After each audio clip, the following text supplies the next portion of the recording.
ayeko bwaka bampungu kinzinga na ye nzinga signifique nganga kinganga na ye ayeko tika yango batu te bazali toto tour ne akomi koteya bango akomi kotelemena polygamy akomi kotelemena kibokoko oyo babokokise ya data lelo oyo bali bazongisa de place wana pe lokola azwaki baptême nde ayeko zo baptême na ye ayeko yekola biblia ayeko adopter neke lokola ayeko apprendre mutu oyo babengi kombo ya Jean Baptiste Joan Baptiste yepe ayene ko adopter pour dire que yepe akozwa kombo na ye ya baptisimu qui est esalemaka mingi kati na biso ba chrétien tosili koyeba formule wana ayaki ne kokoma na kombo ya Joan Nkuvu na prometaki tunato comparer tableau ya gauche Nzinga Nkuvu nganga Nkuvu nasi ko Joan Nkuvu totala tableau ya Joan Nkuvu ya liboso ye mutu ya liboso a introduit qui trade ou bien commerce international entre Afrique na Europe ayaki pe kokotsa biloko babeyi kombo ya bourse ayepe kozo ba noir ebele bakendaki na Europe kotanga ba classe po bakoma bakufa kumbutu te neti ngai na yo bakendaki na Portugal bayekolaki ba science ya ndenge na ndenge technologie ya ndenge na ndenge a promotaki royaume Congo ekomaki un royaume très puissant parmi tous les royaumes na kati ya Afrique eyebanaki royaume Congo eyebanaki na Portugal kaka te na Europe nyonso voire même que bakomaki komona ke royaume Congo ekomaki na même diapason koleka même le Portugal suite na puissance ya nani ya oyo tata babengi kombo ya Joan Nkuvu ayaki pe ko lutter contre ba antimi esclave bazali na côté ya est ya Congo ba oyo bazali ko travailler na ba musulman a résister contre ba musulman ba commerçant ya ba esclave na oyo za ko loblaka na tanya ya Nzinga Nkuvu ba esclave bazalaki te yepe mutu ayako sala changement ya makasi ya hygiène pasi ya koti teknolojia sika orioke nekaka na zamba kuna ozwaki ba makasa wana tango salaki toilette et puis ozongi na makakophonie lui avait introduit que notre kola to koma un peu na ba tu bazana avance na technologie to zo ba biloko na bango poto bana ko salela yango tata kitoko parce que Bible pe lobi na ngote ba nyonso ba ko ndimela ngai na ko renouveler bango ba ko koma ba sika ko renouveler batu ezaka na makanicité ezaka na molimo te mais il faut qu'il y ait aussi un changement ya koyeba respect ya politesse na yo kaka te respect pe ya nzoto na yo ba condition kitoko soki ezali tika ba condition ya kala oui Nzinga Nkuvu akosaki ba école kati na royaume Congo akotisaki ba étude avancée voire même mwana na Alfonso Ier mwana oyo atangaki na Portugal pour 10 ans asalaki ba étude ba université supérieure tanga zongaki akumbaki lisusu mboka na niveau moko kosakana te ya ide juge o ba yekolaki constitution ya bak ya ba lukofi na biso bokoko na koyeba un peu comment ba biloko moko ya magistrature avancée et koyi kozala bien développé. Il y a eu trop de choses Nzinga Nkuvu akotisaki. Nde na place oyo na banza to balancer pona koyeba Nzinga Nkuvu na bobwaki bokoko Nzinga Nkuvu na kopesa conseil na bandeko neto tika polygamy ba mama boni na data lelo bazo continuer kolanda nzela bobokokiste popo kete kokwea kasumi na basinga polygamy de place anantana to continuer ba mabulu ebele na tiki na kozela batu baya na fongoli ba antenne poto bana d'abord epa ya ndeko na biso ndompe vitankanga mutazali archiviste na biso scientiste na biso na makamotali ko catalogue ba bokoko est-ce que ndeko ndompe okoyiko zo oya yo mpoke matondo ndeko za bwana ya liboso na pesio lo sako pe bandeko nyoso pe na lingina chamwa sete moke abanda bana koloba pamba te na lakaki bino ke na koyaka lisusu te na masolo soki bozali kotambusa yango lokola muziki endi koloba soki bozali kotambusa yango na ndenge ya bato bayekola te.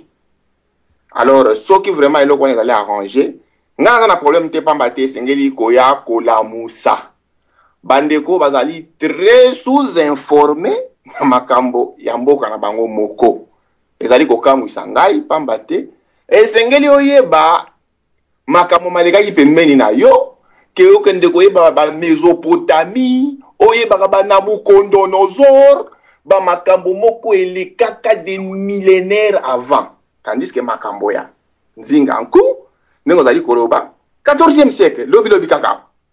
Mais naza kokamwa makambo ya lobi kaka wa ndeko ya chose zabwana la kisi ma ignorance totale et absolue. C'est grave. Donc on va maleme.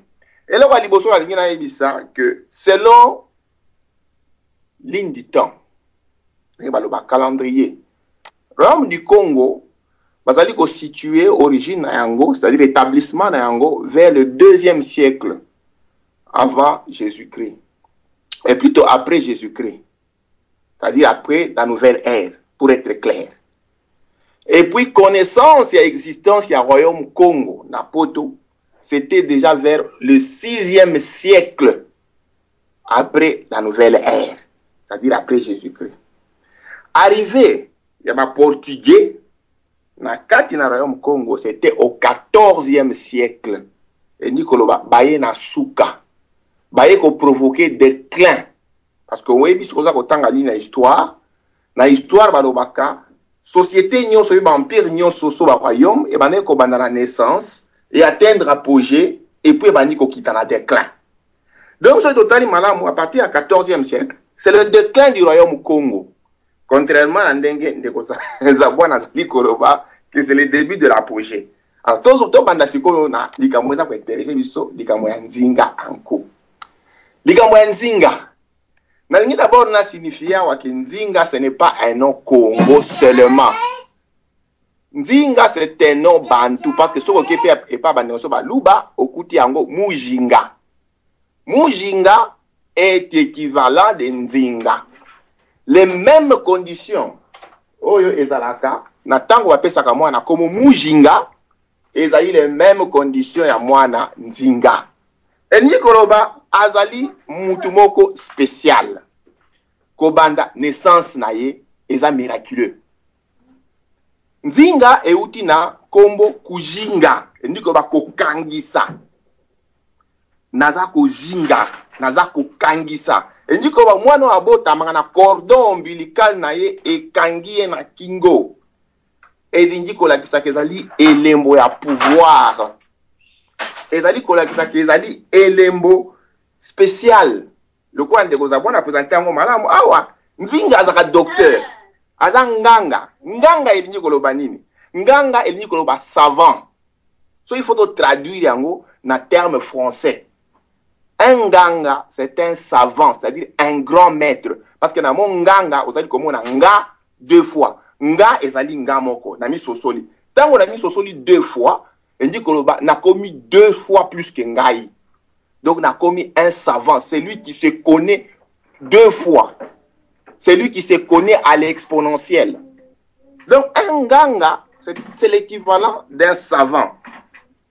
Alors il sous Zinga dit Koloba nganga, mais lingi sous Koloba prophétesse. Ndi Koloba mutu oyo abotami na habilité ya kozala en contact na tata Nzambe. Moto ya botami na habilité ya kozala intersection entre mokili ya bato o bazana bomoi na mokili ya bawa ya bakoko na biso. Nzinga elingi lisusu koloba une entité divine parce qu'origine yango euti banda Égypte.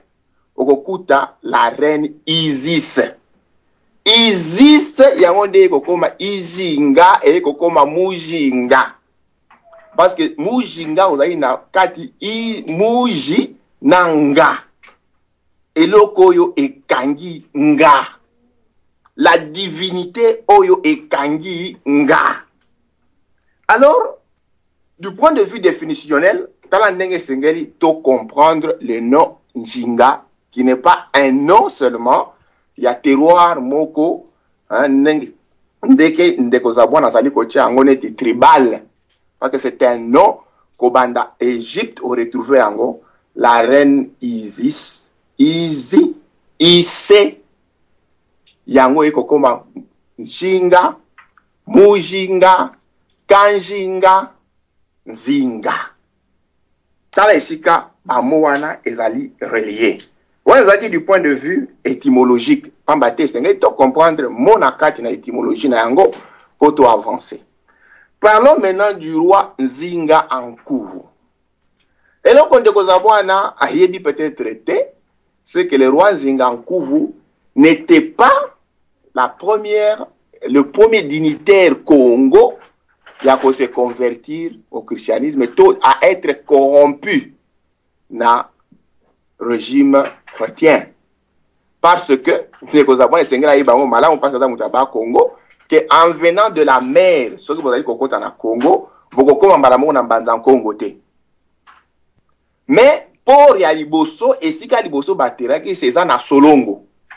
C'est le Mani Solongo, Ndewazaki Mutua Liboso a trahir de se convertir dans le christianisme. Mais comme on a été dans le manuel historique comme étant les Mani Manuela. Manuela Zaki Mutua Liboso. Tango ya ba portugais ba komikuna ba établir contact commercial na ye. En ce moment-là, Sangwe Mataki jusque dans Banzan Congo, où se trouvait l'Intinu, le grand arbre, le Mani Congo Nzinga Nkuvu. Alors, Ndekwazali Koloba, que non, misala ya la tradition, c'était la polygamie. Mais quand on a la référence, c'est que le plus grand polygame que le monde ait jamais connu, toyebiye comme on a un certain Salomon. Azalaki na 800 femmes avec 300 concubines. Na ebité so bande ko tamula banda ko ya basi nyoso 1000 ndenge nini. Le deuxième toyebi, je crois ça moko lisusu tatakaka, parce que ça est makambo libota. Tatakaka ya Salomon wana, ye azalaki na 300 femmes. Malgré 300 femmes, ayokelaki mawate général na ye Uri. Donc, il faut tout réajuster parce que le roi Nzingankou avait seulement 2 femmes. Par rapport à Yamuto, il a 300 femmes, il a 1000 femmes, il a le roi Nzingankou diable, ou il a le bango banane. Nazali Koko Bande Kwarobi que roi Nzingankou après conversion, d'abord parlons un peu de la conversion à roi Nzingankou et Salema qui n'a contexte nini. Bah, Portugais tango baki na Congo, ils ne se sont pas présentés comme étant bateau oyo bauti na moka mosusu mpe baye parce que bazan a soit na besoin de commerce, mto baye parce que bazan a besoin de interagir topé ko convertir le peuple congolais. Ils sont venus avec un mensonge à partir de Solongo. Le mensonge de Zakinini. Ils ont dit au peuple à Solongo que Bango bauti na se amai.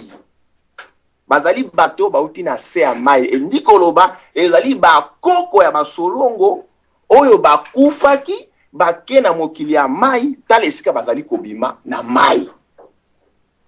Alors que tant on Nzinga Nkuvu ayoka ki solo wana, a paniqué comme un temps en roi, ya comme on a que non, si vraiment ba koko na biso, ba yeko tala biso, alors il faut tout réserver bango accueil moko ezali digne de soi. Dans les sika ya tindaki à réunir cour na ye, balobi ke likambo senge total yango malamu. Parce que na bokoko na biso ezali ya ba prêtre bazali ka mesure pour détecter ce qui moto auti na mokili ya mai. Bakoyeba. Alors ba yokani balobi ete esengela ke bakende ko kutana na mboka moko ezali pene na nini na Mbanza Congo parce que voyage ko uta mabele à Solongo jusque na Mbanza Congo et bana kozwa bango à peu près 7 jours de marche